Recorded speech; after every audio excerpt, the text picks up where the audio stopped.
இத பத்தி வில்லேஜில இருக்கவங்களுக்கு மோஸ்ட்லி தெரியும். இது பார்த்தாலே சொல்லிடலாம். ஓடு அப்படின்னு. இது வந்து கிராமப்புறங்கள்ல அந்த காலத்திலருந்து ஃபார்மிங் எப்படி பண்ணுறது அப்படின்றத இந்த மாதிரி சின்ன சின்ன மண் பாத்திரம் மூலியமா கற்றுக்கிட்டாங்க.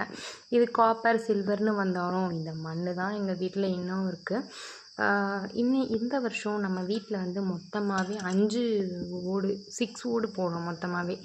அதாவது 2 பெருசு, இது என்னுடையது, இது எங்கள் அம்மாவுடையது, 2 சின்னது, இன்னொரு பெருசு, இன்னொரு சிறுசு.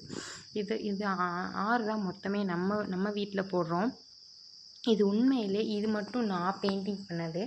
எப்படி இருக்குன்னு சொல்லிட்டு மறக்காமல் கீழே கமெண்ட் பண்ணிடுங்க. அப்புறம் அந்த சின்ன ஓடும் நான் தான் பண்ணேன். டாட்டா பாய்.